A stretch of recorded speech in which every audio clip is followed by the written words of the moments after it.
Welcome, welcome, welcome to the second battle report in the Tomorrow's Ghosts campaign. This is the second battle, all in the first round. If you missed the first battle between the Heretic Legion and the Court of the Seven-Headed Serpent, go ahead and go watch that. I can probably pop up a link. I guess it doesn't necessarily matter which order you watch them in, this one or that one. It's all the same battle round.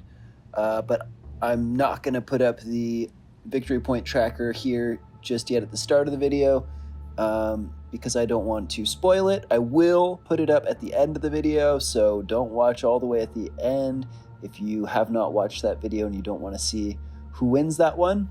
But yeah, this video is going to be the debut for the campaign of the Trench Pilgrims against the Defenders of the Iron Wall. They will be battling it out to claim no man's land, and we got a good one here. This is a fun one, so let's get into it. Ooh. Here we go. First game for the Defenders of the Iron Wall. They are led by Siladar Garib. Garib has a Siege Jezzail. He has a sword, he has a great sword, he has reinforced armor and alchemical ammunition. He has his best buddy, Officier Janissary Rohan. He has a sword, a great sword, grenades, and reinforced armor.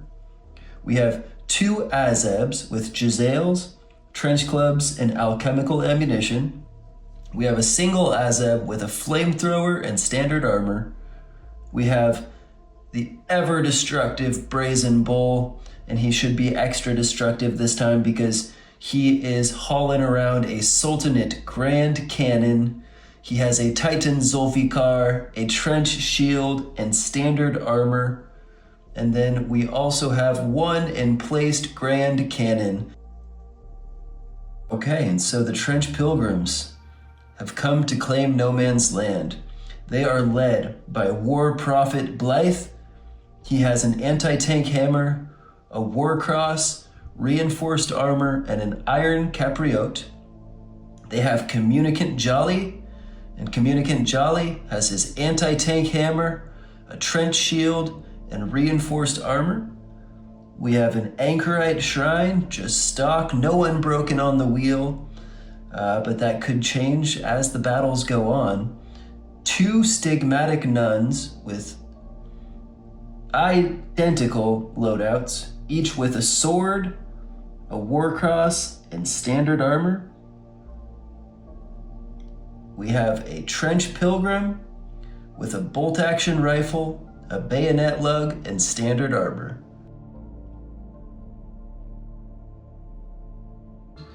In this scenario, the buildings that must be held and scored are, first, in the bottom right, this ruin with the blue and white checkered floor. That building will need to be held. The crashed plane, that will need to be held.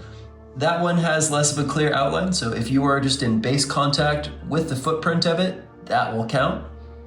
In the back, the two ruins, the bigger one on the left and the smaller one on the right, each of those will be held, and the church in the center.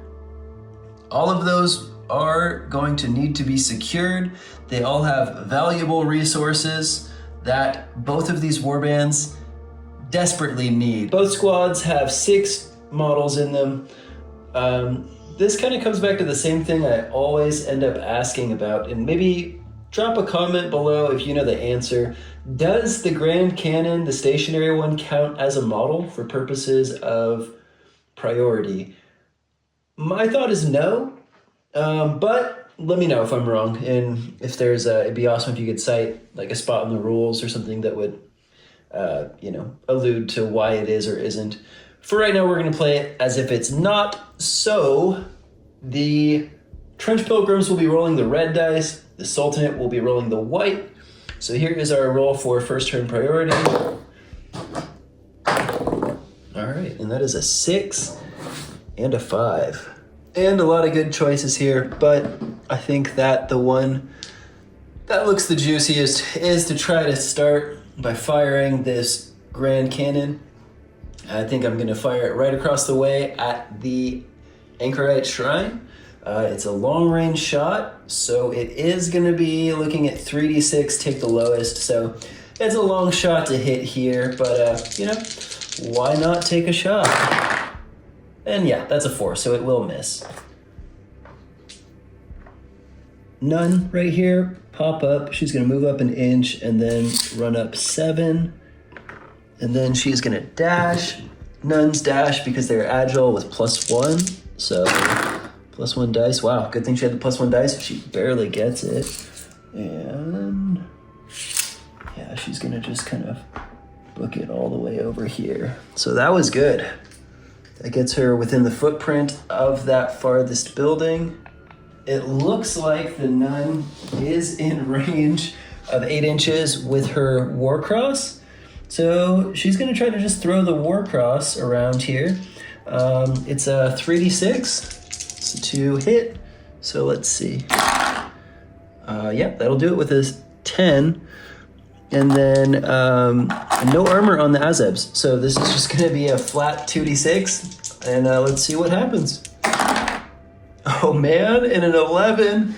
That's very fortunate for the nun and unfortunate for the Sultanate, because that's really gonna make it difficult for them to control this left-hand side of the board over here. So out of action goes the Azeb. He's gonna creep up along the board edge, and then he's gonna try to dash.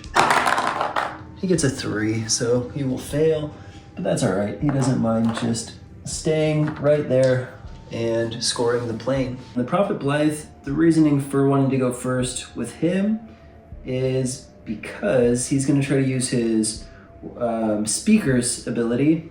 It's called loudspeakers, where he's gonna try to just push forward his friends. So it's gonna be 4d6 to go with this. Yeah, that's definitely good. That's a 10, and a 10 is definitely good enough. So they're gonna move up 3 inches each towards the nearest enemy. So maybe something like this.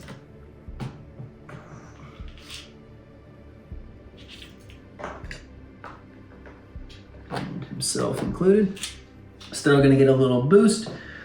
He's gonna try to move up 6. I think really he just wants to try to stay away from the Grand Cannon if he can. So I think he's gonna just try to pop right in here. And let's see if he can dash.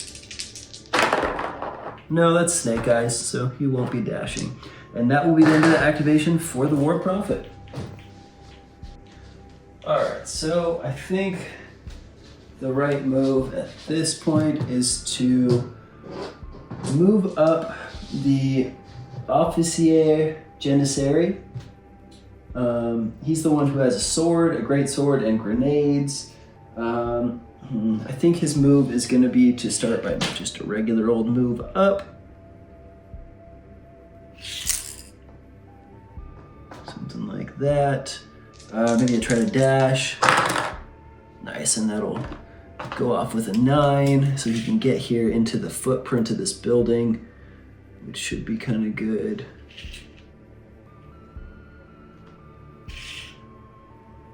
Yeah, he's gonna pop in here into the footprint of the building. He's gonna try to throw a grenade at the War Prophet.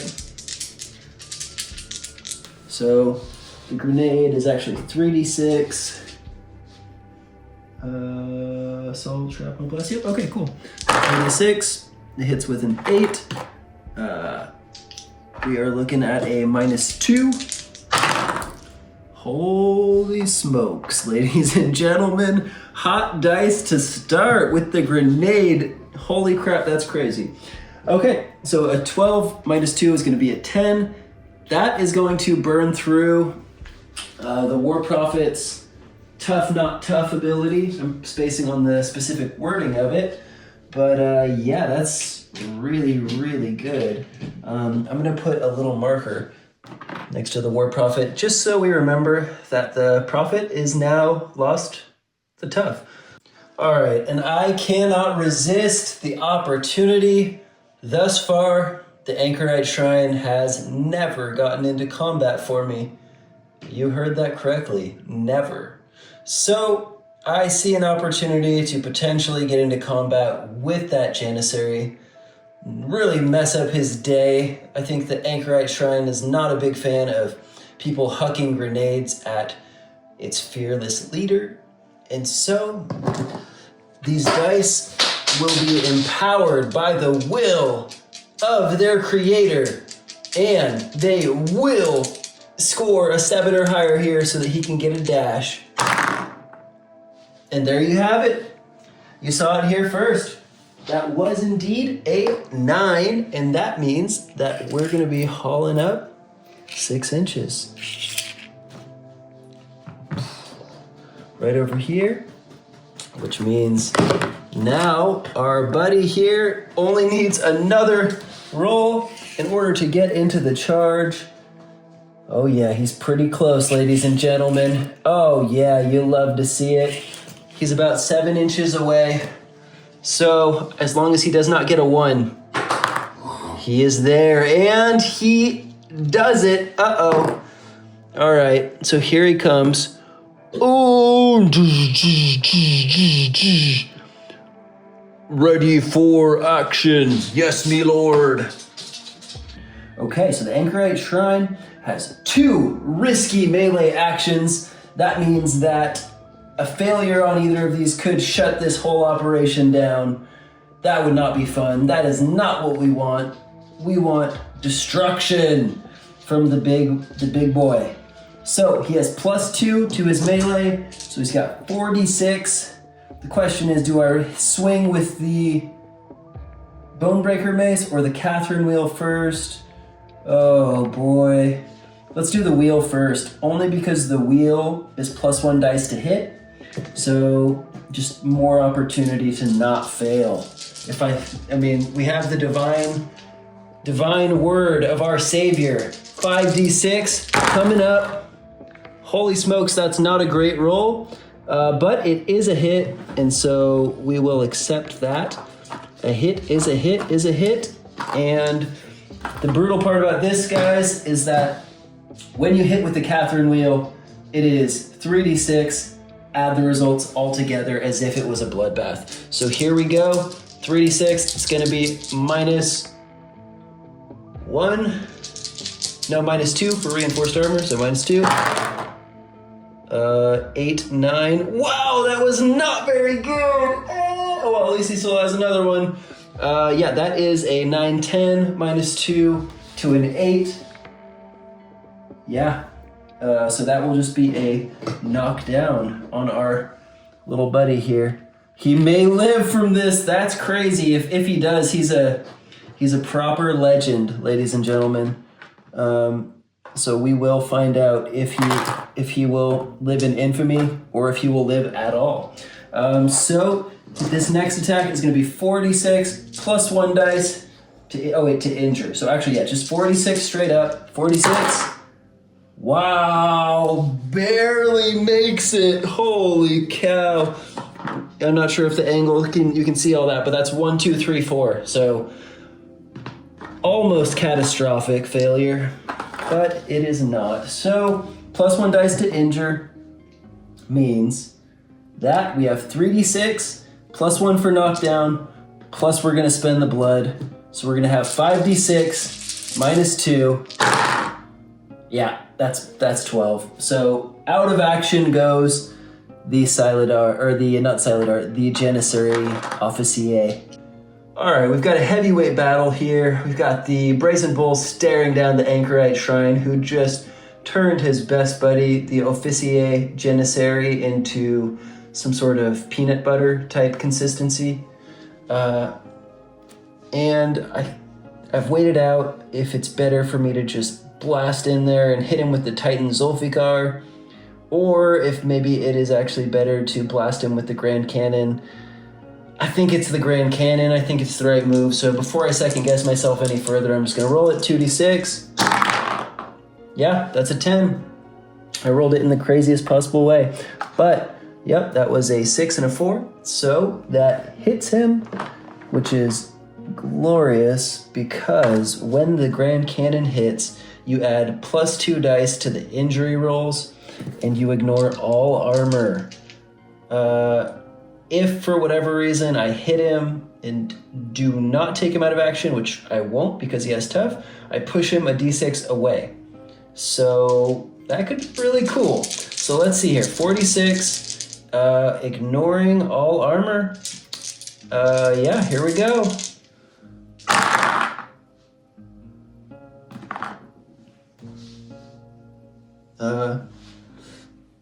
Yeah, so that is an 8, which is not all that great, but it's okay because, yeah, it is what it is. So he's going to be knocked down. He's going to get a blood.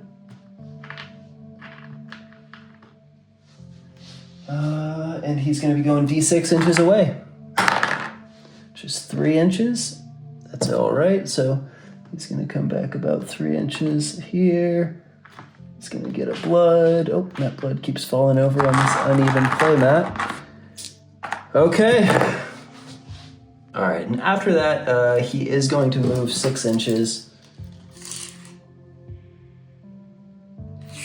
He's going to come 6 over this way. And then he's going to try to dash. Gets it with a 9. So he's going to come 6 over here some more. Alrighty. So he might be contesting, since he's in base to base with this building, that objective.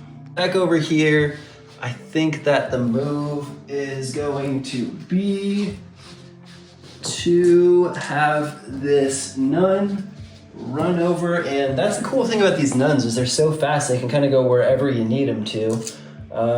And so we're gonna have this nun actually book it over this way, about 8 inches over here, and then try to dash with 3d6. Yeah, definitely good enough. All right, and she's gonna just kind of book it over and touch this objective so that she can hopefully score that objective. Okay, so the Sultanate are getting worked a little bit, but they're still in it. They still got 2 Grand Cannons, Flamethrower, and the Siladar. And the Siladar is here to do some work. He sees that Anchorite Shrine standing on the center objective, and he is a big game hunter, so he's gonna try to take that guy out. He's gonna try to take a shot first thing with his Siege Jezzail, so it will be long range, so -1 dice. But he has +2 dice, so he's gonna be rolling 3d6, and then it's actually gonna be 4d6 because he has alchemical on it, so alchemical ammunition, that is. So here will be that roll. Yep, that's a 9, so that is going to hit. And then it's gonna be 3d6 to wound that bad boy. +1 for knockdown. And I will spend the blood. So let's go ahead and make it 4d6 to wound that bad boy. -3, but that's okay. So this -3. An 11 -3 is an 8. Ugh, close but no cigar. That's stinky. Maybe I should have gone for the nun. Oh well, you live and you learn. I really thought I was gonna get him there. So an 11 -3 is 8. Yeah, so he's just knocked down again, even though he's already knocked down, so he'll get 2 blood markers. That's okay though. The Siladar is a big game hunter, and that remains whether he takes the Anchorite Shrine out of action or not, or burns through the tough, right? So let's go ahead and let's move him up here. Let's get him up 6 over here about, and then he's gonna try to dash. He gets the dash. And with that dash, he's gonna come over, let's say, like this, kind of behind that body pile. Actually, you know what? He's gonna take more of a straight path forward. All right. Communicant is going to blast up 6. Something like that. Then he is going to try to dash. 6 means he fails, so he's just gonna be right there. Then our last activation is just going to be this Trench Pilgrim moving up onto this objective. All right, so coming back to the scoring in the bottom left here, we're gonna score 2 points for the Pilgrims. In the top left by the airplane, we're gonna score 2 points for the Sultanate.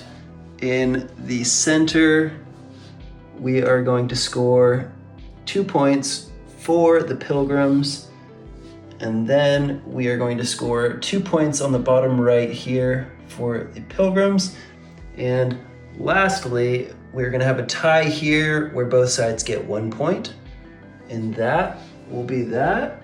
And we will be ready for the first activation of turn 2. Alrighty, so I think that the first activation, we've got a lot of good choices here, but I think that the juiciest one is for the Silidar to go and to try to just obliterate that War Prophet. Man, that would be glorious if he could take the leader out and really help turn things back in their favor. So here is going to be the roll to try to get in there. Oh yeah, a 5 is plenty of speed to get in there. Okay, so Garib versus Blythe. Can Garib get it done? We will find out. So first, he has a great sword. It is +2 melee dice. Key thing to note here is that because the War Prophet does not have tough, but rather a tough-like ability, the War Prophet is not knocked down, as they would have been if they had tough. So he is still standing, which will be important information. But we have +2 melee dice on the Silidar.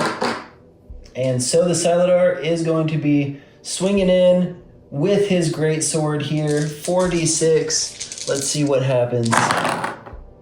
That is pretty solid. That's a hit, but no crit. That's okay, we will take a hit. A hit is just fine. So the greatsword is +1 dice to injury. So it's gonna be this, -2.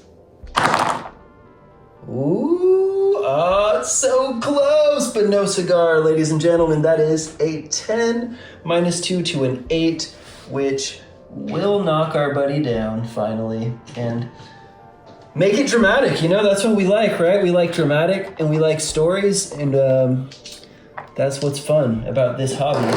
So we've got a knockdown, we've got 1 blood marker, and now, the moment of truth, we have a strike from a regular old sword. So 3d6.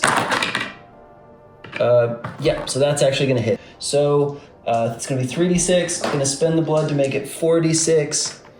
And now we will be looking at 4d6 -2. And that is a 10. Oh no! Man, we needed that one. That would have been really heroic. That's okay. 10 to an 8 is just gonna be 2 blood on our friend there. Yikes, that is really gnarly. And it only makes sense that the Anchorite Shrine tried to charge the Silidar, who has so rudely tried to come for its master. I guess, so kind of weird setup, but I think just a regular charge roll can do it. So let's see, make sure I get the right dice here. All right, so d6, a 4. Yeah, that's 10 inches. Oh, but I'm actually knocked down, and I forgot about that. Let me check that again here. So if I get up, that's going to make me have 3 inches. So 3 plus 4 is 7.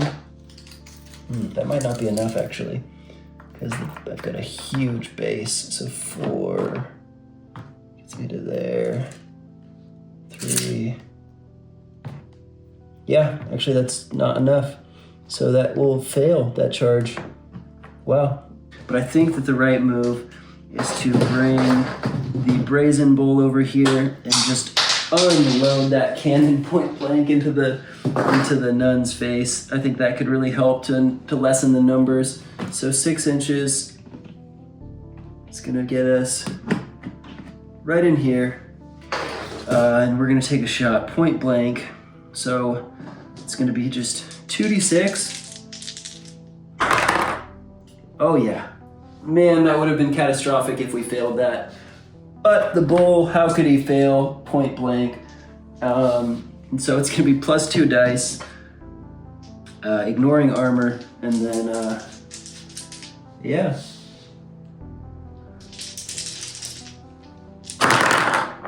Oh yeah, that's a 5, 5, 6, 6. Just an absolute beauty of a roll. And that helps even the numbers out a little bit for us. And that's really, really nice. And then he's gonna try to go ahead and dash.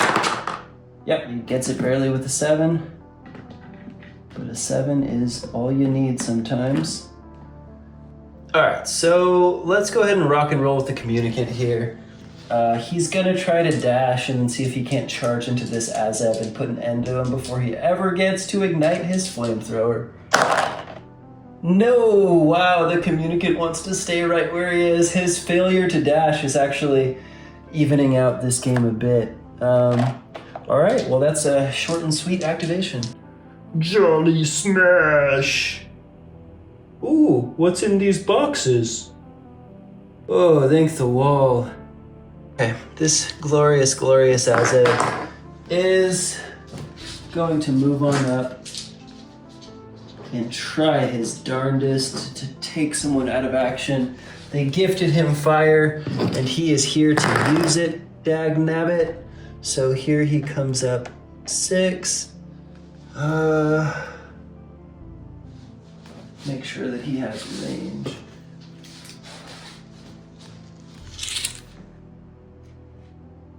He does. Excellent. So he's going to try to fire off. He automatically hits with the flamethrower. The glorious part of the flamethrower is it's -1 dice to injure, so it's just going to be 3d6, take the lowest. But it does ignore armor. So the -3 armor of the communicant will mean nothing. And that is a 1 hiding in there under the building. But that is with a 5 and a 3. So yeah, that's not ideal. The lowest of those is going to be a 4. So 4 is going to be a blood marker plus 1 more for the fire. So he's going to have 2 blood markers on him. And I'm going to do my very best not to forget that the communicant can ignore a blood marker on his turn and remove it on his next activation. I think I'm going to try to dash backwards again with him and get out of harm's way. Yep, he gets that with an 8. So we're just going to try to bring him somewhere back over, kind of like he was before, just touching the airplane for scoring purposes. The nun here is going to try to roll 3d6 and dash. She gets it with an 8.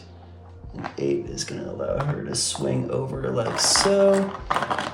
And then she is going to try to, I think, take a shot and then charge. Nun is +1 to her range. She has a war cross. So she's going to fire the war cross at our buddy here. So 3d6. That hits with an 8. And then it's going to be 2d6 minus 1. 3 to a 2. I think 2 is actually nothing. So, yep, that will be nothing. Her roll to charge gets in there.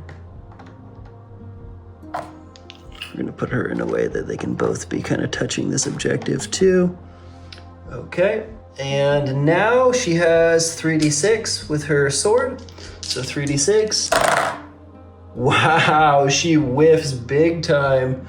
All right, well, that will be the end of her activation. Well, I think the only move left for the Sultanate is to try to take a shot long range with the Grand Cannon.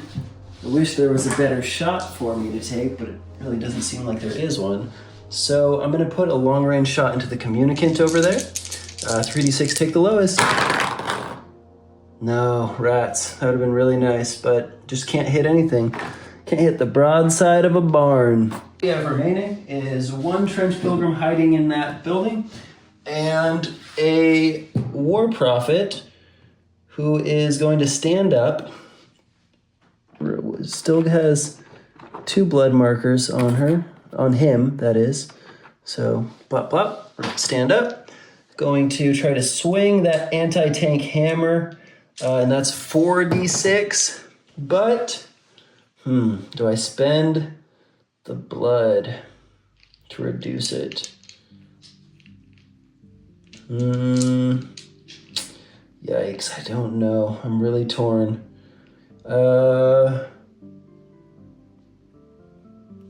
Well, first thing is I'm going to try to do lay on hands with a successful action, remove D3 blood markers from a friendly model to try to remove the blood markers from myself. So, yeah, I do get it with a 7, and I do remove 2. So we don't even have to think about it because the blood markers are now gone. That is a cool ability for the Prophet. And so now 4d6 from the Prophet trying to swing on Saladar Garrod. Can Blythe do it? We will find out. Oh, boyo, it is a critical, and the anti-tank hammer has critical, so yikes. That's what you say about that. I might need more dice. We will find out. Let's see. Because we're going to be looking at 2d6, plus 1 for the anti-tank hammer, plus 1 for the critical, plus 1 additional die for the critical keyword. Oh. And then I also, since I hit, will also take a blood marker because the anti-tank hammer bonks me back. And that's okay. And so here comes 5d6. Saladar is -2. Yeah, just -2.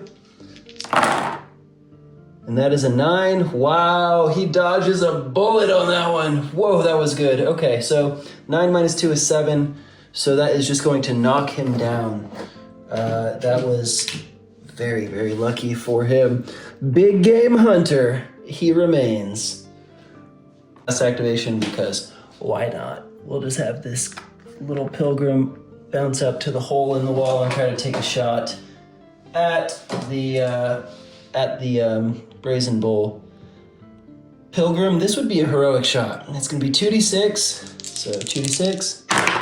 No, he misses entirely, so that's okay. And that is the end of the turn. Turn 2, that means that we have in the bottom left, the Pilgrims scoring 2 points. In the top left, a tie, so both scoring 1 point.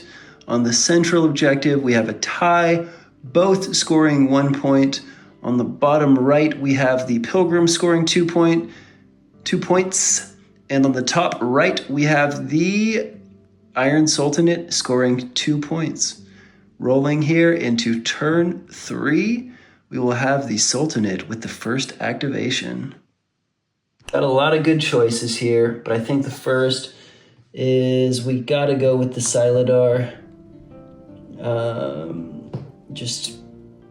Saladar really needs to do some work here. If he wants to be the epic leader, he needs to start showing it. So he's going to stand up.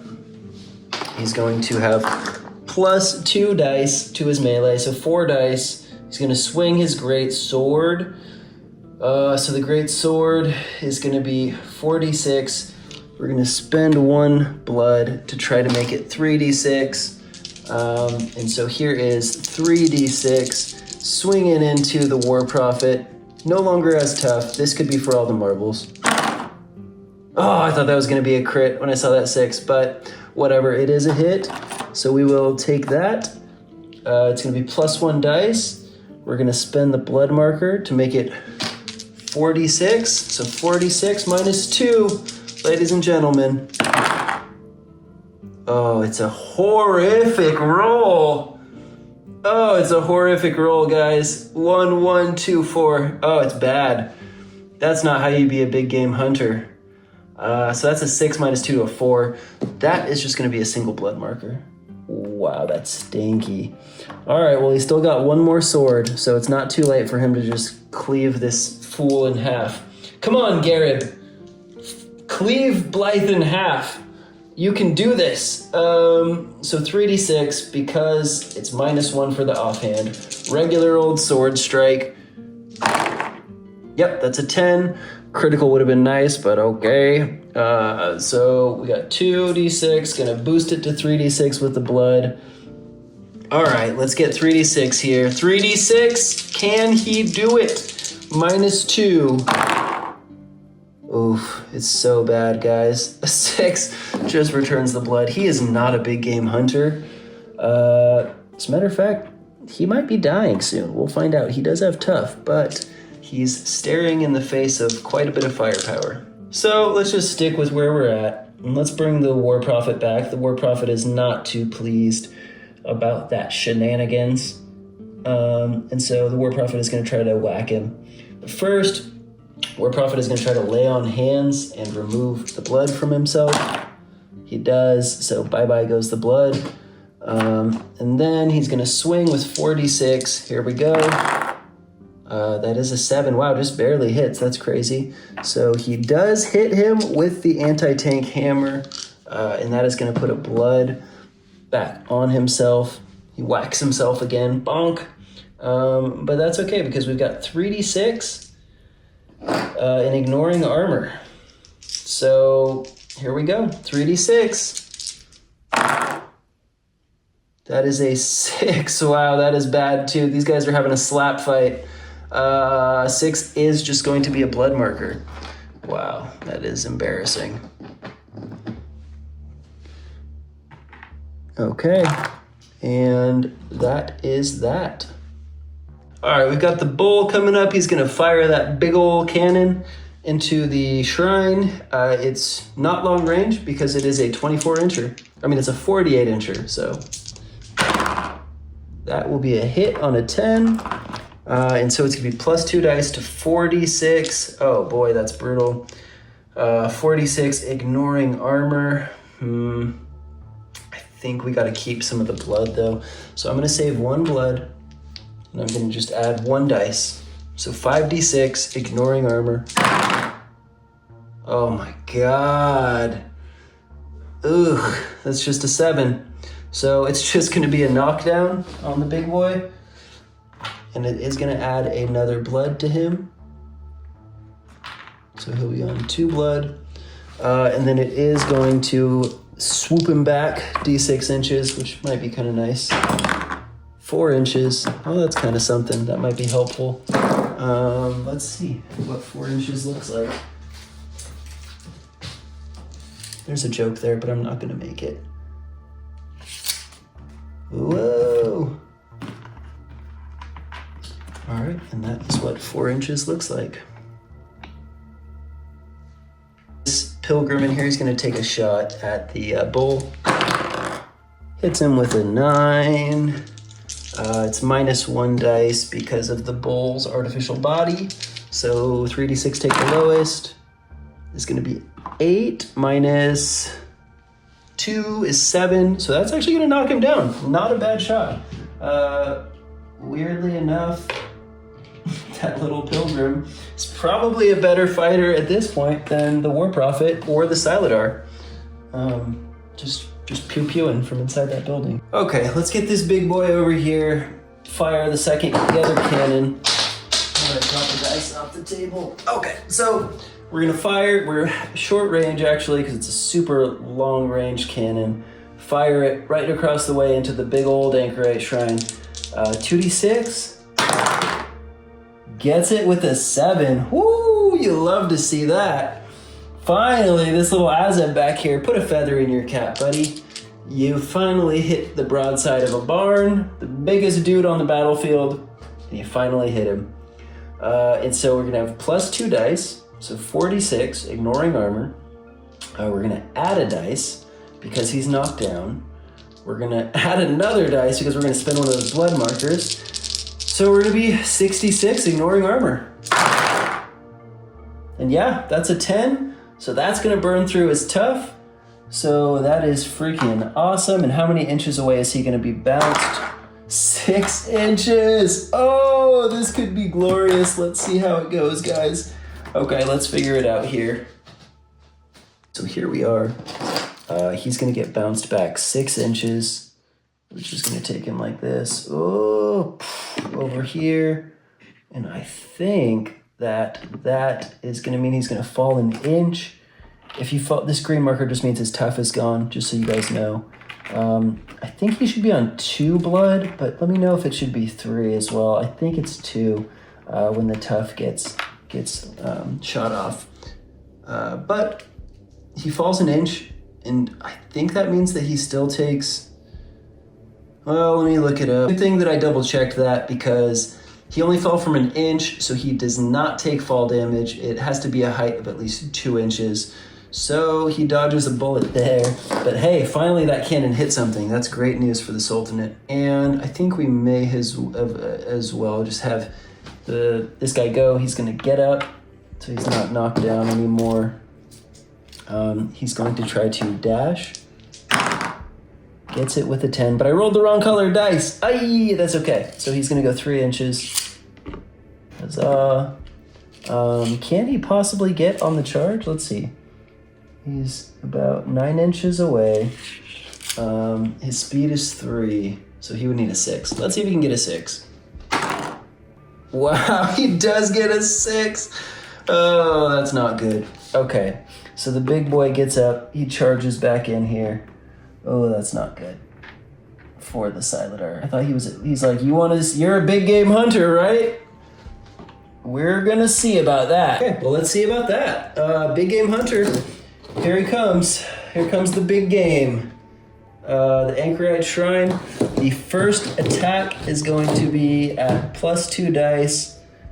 He's going to use the Catherine wheel to give him an additional +1. So he's going to be +3 dice to 5 dice. Oh, I think I have to spend the 2 blood to try to make it just 3 dice. All right, here it is. And he misses! Oh my gosh! That is insane with a 1-1-3, and it is risky, so his action ends. Oh my gosh, maybe he is a big game hunter, ladies and gentlemen. He's setting himself up for an epic conclusion. He sure has been whiffing, but dear God, he could do it. Blah! Dramatic thing here. The Azeb is going to try to disengage so that he can fire his flamethrower at the nun. That means the nun is going to get a whack at him with +1 dice. So 3d6 to hit. Oh yeah, that hits with 3 5s. 2d6 with the sword, -1. Wow. He did his best, but the nun knifes him as he goes to get out of there. So down he goes. Ouch. I think at that point, the nun will just kind of go over here, like so, and then we will have the communicant stay on that objective. And with that will be the end of the turn, end of turn 3. So we're gonna be going into turn 4. Let's see what the scoring looks like.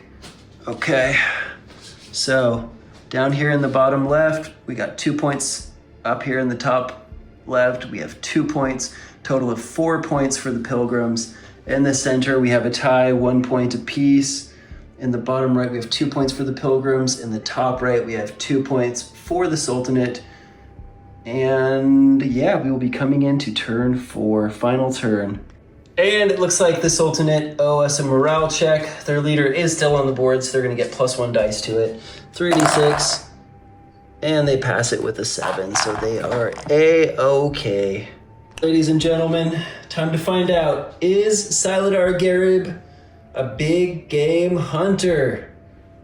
We will find out once and for all. He does have a blood marker on him, so he might not be as accurate as he wants to be. And I think he is going to have to try to put the great sword into frick. Oof, not great choices. I think he's gonna have to throw one into the War Prophet. So let's see. Gonna try to throw one into the War Prophet. War Prophet is gonna spend the blood to try to make it 3d6 instead of 4d6. There's 3d6. Great sword. Oh, the great sword fails. He is not a big game hunter. Oh, geez. All right, 3 dice again on the regular sword on the War Prophet. Oh, he might be a big game hunter. Who knows? 6. Okay, 6 sticks. That's a critical on the sword. That means that it's going to be 4d6. We're going to spend the blood. We're going to make it 5d6. Uh-oh. 5d6 minus 2.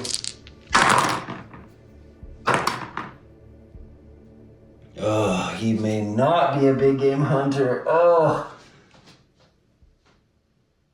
That is, yeah, just a 7. So that's just going to be a knockdown on our War Prophet. Man, he has sure been letting me down this game. Disappointment City. All right, whatever. Let's do the Anchorite Shrine. The Anchorite Shrine is going to try to absolutely obliterate this guy. So we've got 4d6 here, plus 1 with the Catherine wheel. 5d6. Yep, that will hit. And then we've got, what is it? Catherine wheel is 3d6. Add the results together. That is a 10 minus 2 to an 8. So that will be a knockdown. And a blood marker on him. That could have been worse for sure. And then the offhand strike is going to be 3d6 with the Bonebreaker Mace. That will hit with an 8. Bonebreaker Mace, knockdown for 46. And we're going to spend that blood, you better believe it, to 5d6 it. 5d6 minus 2. That's a 10 minus 2. Oh, geez, he didn't get it. That's just going to be a knockdown. 10 minus 2 is 8. So he just gets that. Alrighty. Let's do the Grand Cannon. Try to glat right into the Stigmatic Nun. So here's going to be into the Stigmatic Nun. Yeah, let's see. The Stigmatic Nun, so 2d6. Hits with an 11. So we're going to be looking at 4d6, ignoring the armor. That's a 9, so that out of action's the nun. He's finally turned it on in the last 2 turns and just blapped them out. Okay. Okay, so the War Prophet is going to try to take out the, get a whack with the anti-tank hammer into the Siladar. Siladar is going to spend the blood to drop it from 4d6 down to 3d6, because why not? So here's 3d6 plopping into him with the anti-tank hammer. Oh, snap. We got a critical. So long to our big game hunter. So one of these will go on him. And let's say, I didn't mention it, but let's just say he stands up as well. And so 3d6, 4d6, 4d6, ignoring armor. 10, yep, that will burn through his tough. So, boom, hits him. His tough is now gone as well. Okay, and so I think, let's do the bull. The bull can't really shoot into this combat as much as he would like to take someone out, because he risks taking out his own leader when I randomize who it would hit. So I think he's just going to take a shot right here into this guy in cover. So it's going to be 3d6, take the lowest. I think his blood markers got bumped. I can't imagine it was 5, so we're just going to say it was 1. So it's going to be 4d6, take the lowest.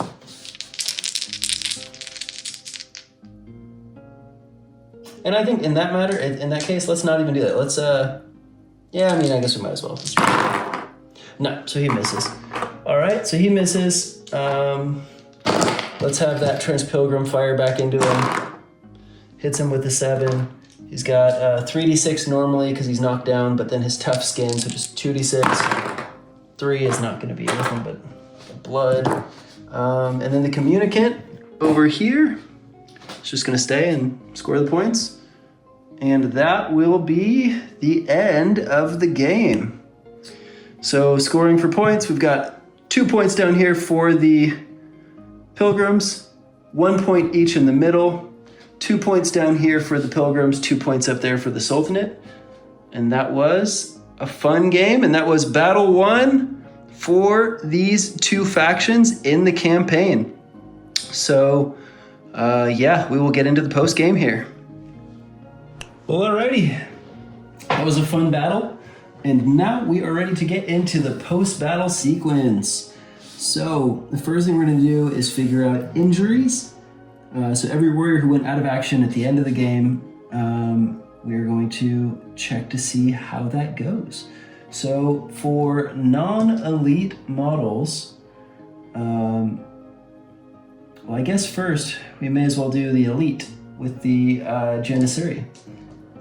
So we'll make it the red will be the tens column, and let's see what kind of injury he gets. A 43. 43 is going to be a full recovery, so no ill effects. That's excellent for him. We love to see that for the officer Janissary. And now we're going to roll, and on a 1 or 2, our troopers will be dead. Yikes. So first the flamethrower. Flamethrower is all right on a 4. That's good. The other Krezeb is all right on a 5. Excellent. Now let's do the nuns. First nun. First nun dies. Oh, brutal. The second nun also dies. Oh, brutal. 2 nuns dead in this battle. Ouch. Okay. All right, so now everyone who survived gets experience, the elites that is.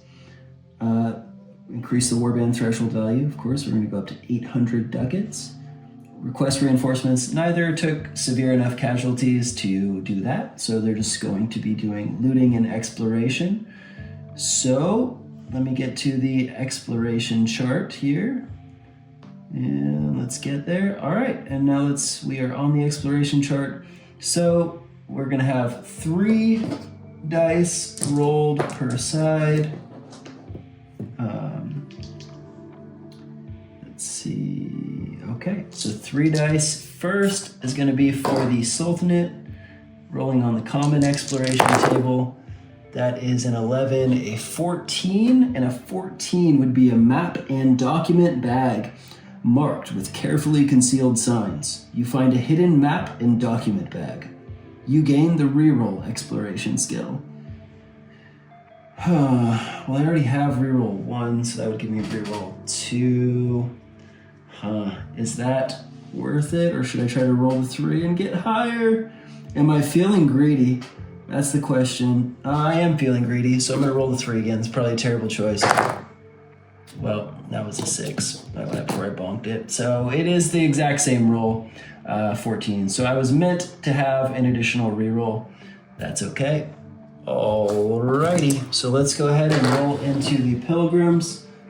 The Pilgrims are going to get 3d6 on the exploration. Let's see how it goes. Wow, that's pretty good. That's a 12, 13. I am going to keep both the 6s. I'm going to reroll the 1. That's a 5. Wow, that's good. So that's a 17. 17 is nothing. I have 1 more reroll since they won. But I think they're probably just going to take the 17 17? Yeah, we're gonna keep the 17. So that's 170 ducats for them. All right, so promotions. The Pilgrims are gonna get an extra dice because they won. So I'm gonna roll 2 dice. Let's get a 6, and that shrine can be an elite. Nope, it will not be an elite. And let's see if the bull can be an elite. Nope, that's a 3. So neither of them will be elites. And that concludes the end of game stuff. We will be doing all of the purchasing, and I'll update you at the start of the next battle on how the factions change. Yeah, good stuff. I'm gonna go ahead and put up a quick graphic to show you what the scoring looks like in standings as of round 1, and we're gonna be moving into battle round 2 with the next reports. Thank you guys for watching. As always, if you've watched to the very end, you are the absolute best, and I appreciate you. I'm sure that if you've watched to the very end, you probably are already subscribed, but if not, give us a subscribe. It helps the channel, helps YouTube's weird algorithm share it, and not just bury it deep down in the dark below where the Balrog lives. Thank you guys, and I hope you have a wonderful week.